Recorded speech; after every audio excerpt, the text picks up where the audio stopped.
मजेदार सा गाजर का हलवा बनाने जा रहे हैं, झटपट तैयार हो जाएगा।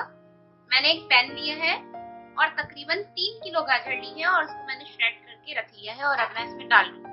बहुत जल्दी से तैयार हो जाएगा। आप लोग बहुत आसानी से इसको घर में बना सकते हैं। गाजर को पहले धो के उसको मैंने छील लिया और उसके बाद श्रेड करके रख लिया, कद्दूकश कर लिया। ये देखें इस तरह से, ठीक है। गाजर डालने के बाद अब मैं इसमें शामिल करूंगी दूध। देखिए 3 किलो गाजर है मेरे पास, तो मैंने इसमें 2 किलो दूध डाल रही हूँ। अक्सर लोग पानी के अंदर भी जो है वो हलवा तैयार करते हैं, लेकिन आप लोग दूध में तैयार करके देखिए, बहुत जबरदस्त टेस्ट आता है, पानी से बहुत ज्यादा अच्छा। ये दूध मैंने डाल दिया है, कुछ पानी गाजर अपना खुद भी रिलीज करती है और अब मैं फ्लेम इसको ऑन कर रही हूँ। दूध जो था वो मैंने बॉईल करके रूम टेम्परेचर पे कर लिया था और अब मैं इसको पकने दूंगी तकरीबन भी 45 to 50 मिनट्स तक। गाजर का अपना पानी भी रिलीज होगा और कुछ दूध भी है, तो ये जब तक अच्छे से गाजर गल जाएगी हमारी, उसके बाद मैं आपको आगे का प्रोसीजर बताऊंगी। हलवे को यहाँ पकते हुए हमारे पास गाजरें हलवे की जो थी 45 मिनट्स हुए हैं। मैं इसको खोल रही हूँ।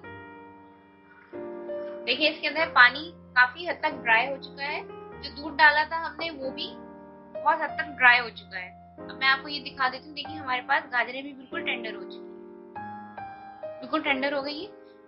अब मैंने इसका फ्लेम थोड़ा सा हाई कर देना है और इसका जो बाकी का पानी है इसको खुश्क करते जाना है और साथ साथ भूनते जाना है। थोड़ा सा पानी इसका हम मजीद कम करेंगे और उसके बाद बाकी की चीजें शामिल करेंगे इसमें। अब इसके अंदर 5 मिनट हमने इसका पानी मजीद ड्राई करने के बाद मैं इसके अंदर 7 से 8 हरी इलायची डाल रही हूँ और देखिए मैंने इस तरह से इसका मुंह खोल दिया है। इलायची डालने के बाद इसको मैंने अच्छे से मिक्स करना है और भूनते जाना है साथ साथ। अब आपने चमचे को रोकना नहीं है, साथ साथ इसको चलाते जाएंगे।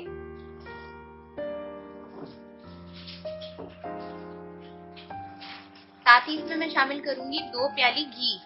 आप अपने हिसाब से शामिल करें, अगर आप ज्यादा घी पसंद करते हैं हलवे में तो ज्यादा भी डाल दीजिए। ये मैं इसमें खाली 2 कप ही शामिल कर रही हूँ।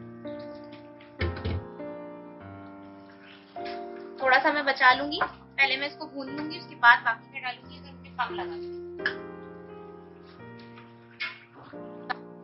तो असल काम इसका जो हलवे का होता है वो भूनना ही होता है। जितना अच्छा आप भूनेंगे उतना अच्छा गाजर का जो हलवे का टेस्ट है वो बहुत जबरदस्त आएगा।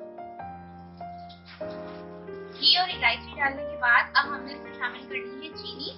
चीनी में शामिल कर रही हूँ इसमें 3 कप। आप लोग अपने टेस्ट के अकॉर्डिंग शामिल कीजिएगा। मैंने इसमें 2.5 कप चीनी डाली है, अगर मुझे कम लगी तो फिर मैं मजीद डालूंगी। हमने इसको साथ साथ भूनना है, अभी चीनी भी अपना पानी जो है वो रिलीज करती है, साथ साथ भूनते जाना है। फ्लेम मेरे पास हाई है। तकरीबन 10 मिनट ये मजीद भुनेगा, उसके बाद हम इसकी चीनी जो है वो टेस्ट करेंगे। घी सेपरेट होना शुरू हो चुका है साइडों से, ये तकरीबन भुनने पे आ चुका है। सिर्फ 5 मिनट ये मजीद भुनेगा और उसके बाद हमारा मजेदार गाजर का हलवा रेडी हो जाएगा। कम गाजरों में बनाएं और अच्छे तरीके से भूने, बहुत अच्छा बनेगा। ज्यादा गाजरों का मैंने आपको बता दिया तकरीबन 3 किलो तक का। अगर आप 1 किलो का भी बनाते हैं तो बस उसकी भुनाई पे ध्यान दें। जितना अच्छा भूनेंगे उतना ही जबरदस्त उसका टेस्ट और खुशबू आएगी। देखिए ये बहुत अच्छे तरीके से अब ये भून चुका है। इसमें मैं आपको दबा के भी दिखा देती हूँ। इसमें देखिए सिवाय घी के कुछ भी नहीं आ रहा है, पानी कहीं भी नजर नहीं आ रहा है। अब मैंने चूल्हा बंद कर देना है। खोया हमने चूल्हा बंद करने के बाद मिक्स करना है। पकते हुए खोए को बिल्कुल भी मिक्स नहीं कीजिएगा, वरना वो फिर मेल्ट हो जाएगा और इसी में मिक्स हो जाएगा सारा। थोड़ा सा ड्राई फ्रूट इसके अंदर मैं शामिल करूंगी, ये आपकी अपनी मर्जी है, आप इसके अंदर कुछ भी डाल लें। अक्सर लोग अखरोट और इंजीर का इस्तेमाल भी करते हैं इसके अंदर।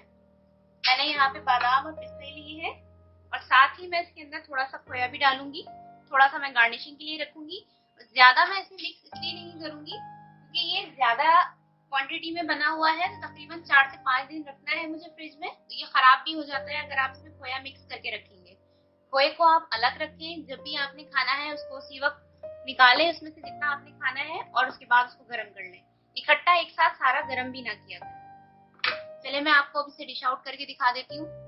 लीजिए जनाब, हमारा मजेदार सा गाजर का हलवा तैयार हो चुका है। ट्राई कीजिए इसको, आपको यकीनन ये बहुत पसंद आएगा। बहुत ही आसान सा तरीका है और जल्दी बन जाता है, बस थोड़ा सा भुनने में इसका टाइम लगता है और कुछ भी नहीं है। जितना अच्छा आप भून लेंगे उतना अच्छा आपको टेस्ट इसका नजर आएगा। अच्छा जी, इसके साथ ही अब मैं आपसे इजाजत चाहूंगी, इंशाल्लाह नई रेसिपीज के साथ मैं फिर आऊंगी। फीडबैक अपना कमेंट्स में जरूर दीजिएगा। जब तक के लिए अल्लाह हाफिज।